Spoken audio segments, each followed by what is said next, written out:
Karimnagar collector office ఎదుట వినూత్న నిరసన చేపట్టాడు మాజీ సామాజిక కార్యకర్త మనోహర్. అధికారుల తీరు మారాలంటూ విస్తరాకులో డబ్బులు, ఖాళీ మందు సీసాలు, ఆవు పేడను పెట్టి అర్ధనగ్న ప్రదర్శన చేపట్టాడు. తన తండ్రి కొనుగోలు చేసిన భూమిని రిజిస్ట్రేషన్ చేయకుండా అధికారులు వేధిస్తున్నారని ఆరోపిస్తున్నాడు.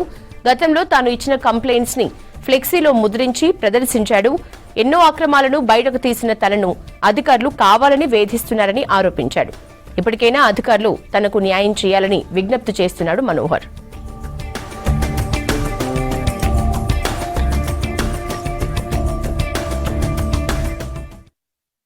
ప్రభుత్వ భూమి సర్వే నంబర్ 55 మరియు 137 మరియు నద్దినాల ప్రభుత్వ భూములను కాపాడాలని 2018 సంవత్సరం నుండి ఇప్పటి వరకు స్థానిక ఎంఆర్ఓ నుండి మొదలు పెడితే జిల్లా స్థాయి కలెక్టర్ గారికి, CCLA వరకు ప్రజా దర్బార్లో కూడా ఫిర్యాదు చేసిన. అదేవిధంగా రేకుర్తిలోని 18వ డివిజన్లో బహుళ అంతస్తుల నిర్మాణాలు, అక్రమ నిర్మాణాలు మరియు తర్వాత సెట్ బ్యాక్ లేకుండా తర్వాత టౌన్ ప్లానింగ్ అధికారులు నూతన గృహ నిర్మాణాల యజమానులతో కుమ్మక్కై అక్రమ లావాదేవీలకు పాల్పడుతున్నారు. వారిపై కమిషనర్ గారికి, CDMA దాకా ఫిర్యాదు చేయడం జరిగింది.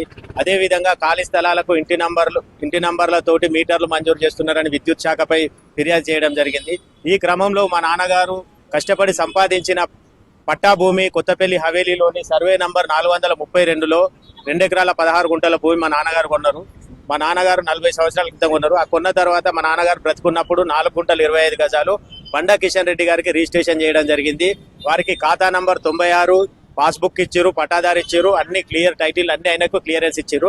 అదే సర్వే నంబర్లా మా నాన్నగారు చనిపోయిన తర్వాత మా అమ్మగారి నుండి నా రావాల్సిన వాటా 21 గుంట ధరణి వెబ్సైట్లో పోర్టల్లో మొత్తం డబ్బులు చెల్లించి MRO గారి ఆఫీస్కి వెళ్తే రిజిస్ట్రేషన్ చేయడం లేదు, RDO గారి దగ్గరికి వెళ్తే చేయడం లేదు.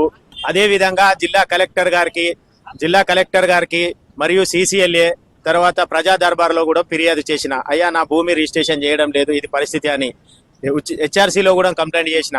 అయినా కానీ కరీంనగర్ RDO గారు ఉద్దేశపూర్వకంగా ఆయన ఏమంటారంటే, మా రెవెన్యూ డిపార్ట్మెంట్ పై ఫిర్యాదు చేస్తావా, మా శిష్యుడు చల్లా శ్రీనివాస్ గారిపై ఫిర్యాదు చేస్తావా అని